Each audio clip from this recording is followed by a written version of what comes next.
یہ ان کے چیلے ہیں، یہ ان کی طرف سے لگے ہوئے آگے بڑا خطرناک گروہ بیٹھا ہوا ہے۔ اگر ہم یہی کام کریں کہ جنہوں نے ایمان پر ڈاکہ ڈالا ہے، جنہوں نے ہمارے باپ دادا کی اربوں اور کھربوں لوگوں کو جہنم میں جھکوا دیا ہے اپنی بڑائی کے الزام میں اور اپنے جھوٹے نام کی وجہ سے، اور یہ نہیں کہ وہ مر گئے تو گئے، ان کی کتابیں نہیں مری، دن رات ہر جگہ ایک حیجان پیدا ہے، اللہ کا انکار ہے، اللہ کے نبی سب ان کی کتابیں بند تو نہیں ہوئی، وہ نہیں مرے ہیں۔ سانپ کو مارو اس کا زہر بھی ختم، لیکن یہ ایسا سانپ ہے کہ مارتے جاؤ زہر پھیلتا جائے گا۔ تو اگر اللہ نے پوچھا کہ ان ظالموں کے متعلق ٹھگوں کو تم جانتے تھے اور دنیا برباد ہو رہی تھی، تمہیں خبر تھی اور تم اس خیال سے کہ ان کے بڑے نام ہیں، دنیا ناراض ہو جائے گی، لوگ کیا کہیں گے، تم نے اس بات کو کھول کر دنیا کے سامنے کیوں نہیں رکھا؟ تو اللہ کے بندوں، اگر آپ کوئی ہمیں تسلی بخش طریقہ بتا سکتے ہیں تو ہم اس پر سوچ سکتے ہیں، کوئی اور طریقہ اس کے علاوہ نہیں ہے۔ یہی اللہ نے کیا، یہی اللہ کے رسول صلی اللہ علیہ وسلم نے کیا، اور یہی پکارتے ہوئے آپ مکے کی گلیوں میں اور خانہ کعبہ کے اندر پکارتے تھے کہ انکم وما تعبدون من دون اللہ، تلاوت کرتے ہیں کہ تم اور جن جن کو تم ان ظالموں کو پوچھتے ہو، سوائے اللہ نے تفسیر فرما دی کہ جو خود مومن نیک تھے ان کی بات اور ہے، کسی نے زبردستی کی ہے، جنہوں نے اپنے کو پجوایا ہے، یہ سب حسب جہنم، یہ سب جہنم کا ایندھن ہوں گے، انتم لہا واردون، اس میں داخل ہو کے رہو گے۔ یہ معمولی اور ڈھیلی بات ہے، اور جب یہ بات جواں مردی کے ساتھ آتی ہے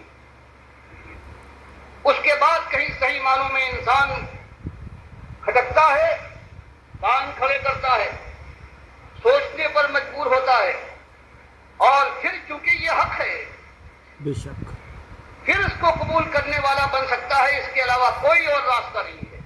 بے شک بے شک یہ ایمان کا ہمارے تقاضا ہے۔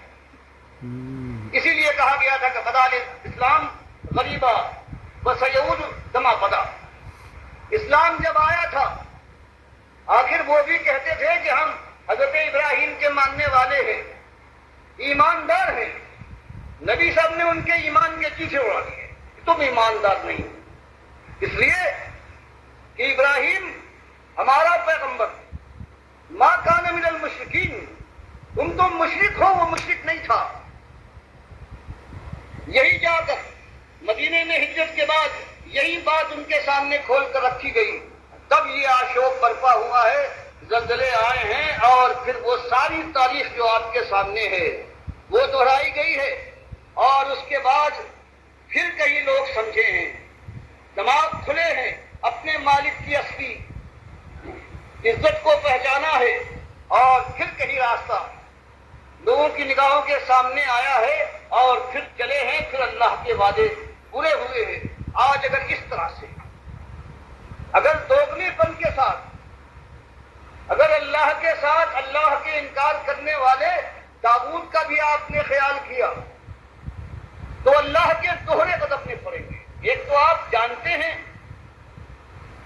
بتا دیجیے گا، پھر دنیا میں یہ آوازیں اٹھ رہی ہیں کہ ہاں یہ طاغوت تھے، چاہے تمہارے سر کے تاج ہوں لیکن اللہ کی بارگاہ سے راندے ہیں، ان کی بات نہ ماننا، تو اپنی ذمہ داری پہچانیے، باقی ساری چیزیں وہی ہیں، تھوڑی سی خلوص کے ساتھ، بالیدگی کے ساتھ، کہ نمازوں کے اندر روزہ کوئی نئی چیز آپ کے سامنے ہم کیا پیش کر سکتے ہیں جو اللہ کی کتاب اللہ نبی صلی اللہ علیہ وسلم نے نہیں پیش کی، اس کے علاوہ کیا پیش کر سکتے ہیں؟ ہم کہتے ہیں وہی بات، اس سے پہلے یہی ہوا ہے کہ ایک پیغمبر آئے ہیں عیسیٰ علیہ السلام، ہزاروں لاکھوں کی تعداد ہے یہودیوں ماننے والے، توریت پر ایمان لانے والے، جو توحید کے راستے سے ہٹ گئے تھے۔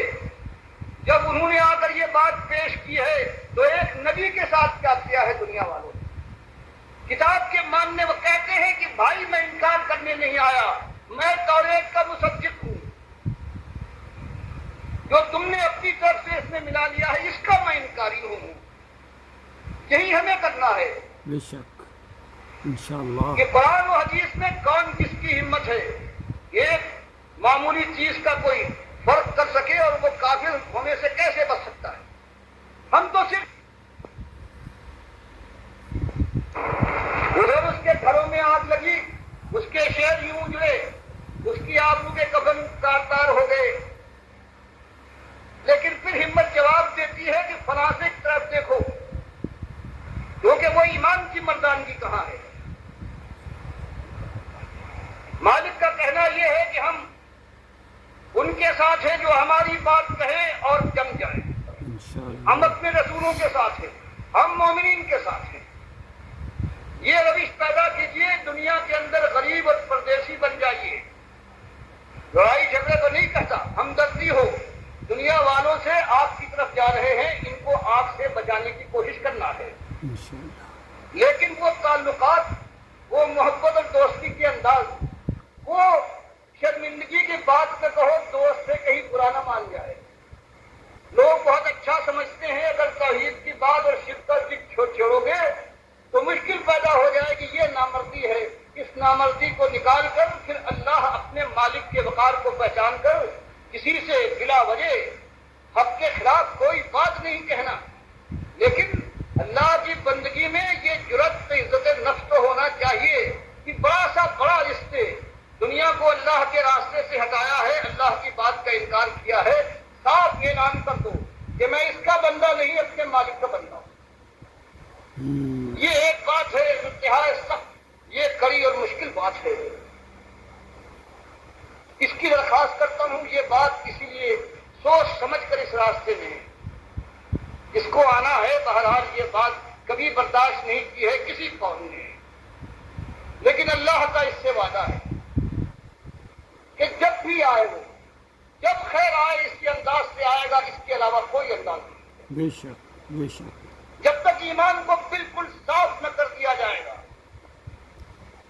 اور بڑے چھوٹے کا کوئی خیال, کوئی عالم اور فاضل, کوئی امام زیادہ اللہ کے راستے میں روڑا نہ کر پائے گا, اس وقت کہیں